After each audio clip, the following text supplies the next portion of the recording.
Welcome to Hyderabad real estate. ఎలా ఉన్నారండి? ఈ వీక్ మరో వీడియోతో మీ ముందుకు వచ్చాను. ఈరోజు మనం ఈ వీడియోలో నాగార్జున సాగర్ హైవేలో ఇన్వెస్ట్మెంట్ చేస్తే ఎలా ఉంటుంది, అక్కడ ఇన్వెస్ట్మెంట్ చేస్తే మనకు మంచి రిటర్న్స్ వస్తాయా రావా, సో చేసుకుంటే ఎలాంటి ప్రాంతాలలో ఇన్వెస్ట్మెంట్ చేసుకోవాలి, సో ఇవన్నీ మనం ఈ వీడియోలో చూద్దాం. మీరు ఇక్కడ చూస్తున్నారు కదా, ఇది ఓఆర్ఆర్ అండి. ఈ ఓఆర్ఆర్లో మనకు నాగార్జున సాగర్ హైవే ఎగ్జిట్ వచ్చేసరికి ఎగ్జిట్ నెంబర్ 12 అండి, అది బెంగళూరు ఎగ్జిట్. సో ఈ బెంగళూరు ఎగ్జిట్ నుంచి మనకు టీసీఎస్ ఆదిబట్ల వెరీ నియర్ అండి. సో అరౌండ్ మీకు 2 కిలోమీటర్స్ లోపే ఉంటుంది. సో ఈ ఎగ్జిట్లో ఏ ప్లేస్లలో ఇన్వెస్ట్ చేసుకోవాలి, ఎక్కడ చేసుకుంటే మీకు మంచి అప్రిషియేషన్ వస్తుంది, సో అది నేను క్లియర్గా ఎక్స్ప్లెయిన్ చేస్తాను, క్లియర్గా చూడండి. సో ఈ బెంగళూరు దగ్గర మీరు చూసుకుంటే ఈ బెంగళూరు విలేజ్ని బేస్ చేసుకొని ఇక్కడ మీకు అరౌండ్ 25,000 నుంచి 40,000 వరకు అవైలబుల్గా ఉన్నాయండి ప్రైసెస్. ఇక్కడ ఎవరైతే ఇమీడియట్గా రెసిడెన్షియల్గా ప్లాన్ చేసి హౌసెస్ కన్స్ట్రక్షన్ చేసుకోవాలనుకుంటున్నారో వాళ్ళకి బెంగళూరు దగ్గర మంచి అనుకూలమైన ప్లేస్ అని చెప్పుకోవాలి. ఎందుకంటే మీకు ఈ సాగర్ రోడ్లో ఇటు ముందుకెళ్తే తుర్కాంజాల్, బిఎన్ రెడ్డి, అస్తినాపురం ఇవన్నీ కూడా హాస్పిటల్ వైజ్గా, స్కూల్స్ వైజ్గా, కాలేజెస్ వైజ్గా మంచి డెవలప్ అయిన ప్రాంతాలండి. సో ఇక్కడ రెసిడెన్షియల్గా కూడా మంచి అనుకూలమైన వాతావరణం ఉంది. సో మనం ఇదే హైవేలో నెక్స్ట్ మాట్లాడుకుంటే నెక్స్ట్ మంగళపల్లి అండి. ఈ మంగళపల్లి దగ్గర కూడా చాలా లేఅవుట్స్ ఉంటాయి. ఇక్కడ అన్నీ చాలా మంచి లేఅవుట్సే ఉన్నాయండి. సో ఇక్కడ కూడా హ్యాపీగా ఇన్వెస్ట్ చేసుకోవచ్చు. ఈ మంగళపల్లి నుంచి ఇటు వండర్లా వెళ్ళడానికి ఒక 100 ఫీట్ రోడ్ ఉందండి. ఈ రోడ్లో మొత్తం కూడా చాలా వరకు వెంచర్లు ఉంటాయి. ఈ రోడ్లో కూడా హ్యాపీగా ఇన్వెస్ట్ చేసుకోవచ్చు అండి. మీరు ప్రైసెస్ కనుక చూసుకుంటే ఇక్కడ యావరేజ్గా 20,000 నుంచి 30,000 వరకు కూడా కొన్ని ప్లేసెస్లో ఉన్నాయండి. సో మీరు ఆ లొకేషన్ని చూసుకొని అది ఆ రేటు వర్తబుల్ అనిపిస్తే మీరు ఇన్వెస్ట్ చేసుకోండి. సో ఈ మంగళపల్లి తర్వాత ఇటు రైట్ సైడ్లో చూసుకుంటే మీకు రామదాస్ పల్లి అని ఉంటుందండి. ఇక్కడ కొన్ని లేఅవుట్స్ ఉన్నాయి ఆల్రెడీ. సో ఇక్కడ ఏంటంటే మీకు యావరేజ్గా 12,000 నుంచి 25,000 వరకు కూడా ఇక్కడ ప్రైసెస్ అవైలబుల్గా ఉన్నాయండి. So but compare to Mangalpalli, Bengaluru ఇది కొంచెం తక్కువనే చెప్పుకోవాలి.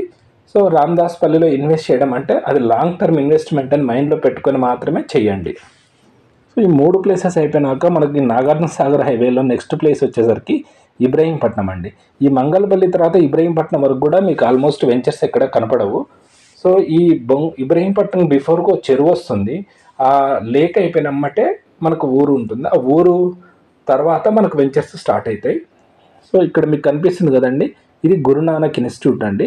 ఈ గురునానక్ దగ్గర కాలేజ్ దగ్గర జేబీ వాళ్ళ చాలా పెద్ద వెంచర్ ఉంది.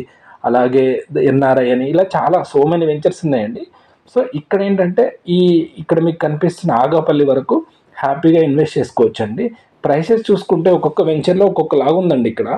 సో ఇక్కడ ప్రైసెస్ని జస్టిఫికేషన్ చేయడం అంత ఈజీ అయితే కాదు. ఎందుకంటే ఓఆర్ఆర్కి నియర్ ఉంటుంది, కానీ అన్ని హైవేస్తో కంపేర్ చేస్తే ఇక్కడ చెప్పుకోదగ్గ అంత డెవలప్మెంట్ ఉండదు ఈ హైవేకి. బట్ స్టిల్ ప్రైసెస్ మాత్రం చాలా ఎక్కువగానే ఉంటున్నాయి.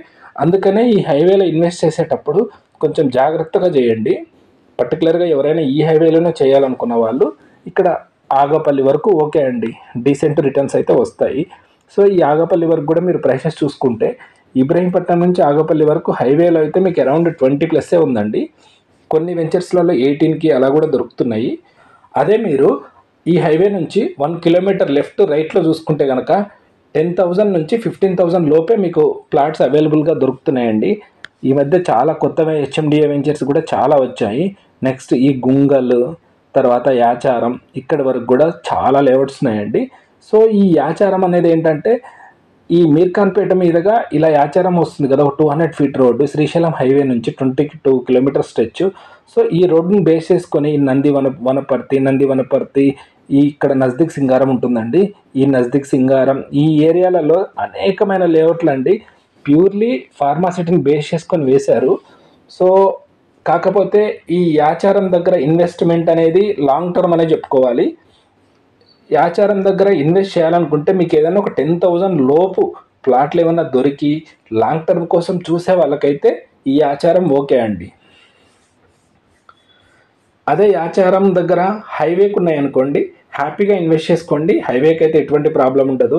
నేను ముందుగా చెప్పినట్టు మీరు ఏదైనా హైవేకి ఇన్వెస్ట్ చేయాలనుకుంటే ఏ హైవేలోనైనా హైవే ఫేసింగ్ ప్రాజెక్ట్స్లో ఇన్వెస్ట్ చేసుకోండి. ఎందుకంటే అది హైవేలో ఉంటుంది కాబట్టి మీకు వేరే డెవలప్మెంట్స్తో సంబంధం లేకుండా హైవే డెవలప్మెంట్స్ తోటే మీకు అప్రిషియేషన్ అనేది కనిపిస్తుందండి.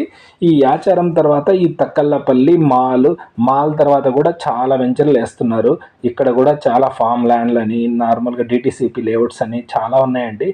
బట్ ఇంత దూరం వెళ్ళి ఈ హైవేలో ఇన్వెస్ట్ చేయడం అయితే అంత ప్రిఫరబుల్ కాదు. సో ఈ హైవేలో నా సజెషన్ వచ్చేసరికి ఈ ఇబ్రహీంపట్నం దాటిన తర్వాత ఆగపల్లి వస్తుంది, నెక్స్ట్ గుంగల్ వస్తుంది. ఇక్కడ వరకు ట్రై చేయండి మీ ఇన్వెస్ట్మెంట్ చేయడానికి. ఒకవేళ లేదు మా బడ్జెట్ ఇంత లేదు అనుకుంటే యాచారం వరకు చూడండి. అంతేగాని యాచారం దాటెళ్ళి తక్కల్లపల్లి గేటు మాలు ఇవన్నీ ఇన్వెస్ట్ చేయకండి. అవన్నీ చాలా లాంగ్ టర్మ్ అండి. అవన్నీ మీకు రిటర్న్స్ రావాలన్నా కూడా మినిమం 15 to 20 years పట్టే ఛాన్సెస్ ఉంటాయి. సో ప్రైసెస్ అయితే మీకు అర్థమైనాయి కదండి ఈ ఏరియాలో. సో ఇక్కడ ఓన్లీ 3 ప్లేసెస్ అండి. ఇక్కడ పెద్ద డ్రాస్టిక్గా స్ట్రెచ్ అయ్యే ప్లేసెస్ ఏం లేవు. ఓన్లీ బెంగళూరు తర్వాత మంగళపల్లి తర్వాత ఇబ్రహీంపట్నం, నెక్స్ట్ ఆగపల్లి, తర్వాత గుంగల్, యాచారం. సో ఈ స్ట్రెచ్లో మీరు ఎక్కడైనా ఇన్వెస్ట్ చేసుకోండి. బట్ బాగా గుర్తుంచుకోండి, మిగతా హైవేస్తో కంపేర్ చేసినప్పుడు ఈ హైవేకి మాత్రం అప్రిషియేషన్ కొంచెం స్లోగానే ఉంటుంది. సౌత్లో మీకు బెస్ట్ హైవే ఏంటి అంటే Srisailam highway, next preferable highway Shadnagar highway, last preferable highway ఏంటంటే అదే నాగార్జున సాగర్ హైవే. సో చూసారు కదా ఫ్రెండ్స్, ఇది ఈ హైవే గురించి. మీకు ఇంకేమైనా డౌట్స్ ఉన్నట్లయితే నాకు కాల్ చేయండి, నేను మీకు క్లియర్గా ఎక్స్ప్లెయిన్ చేస్తాను. Thank you for watching. Have a nice day.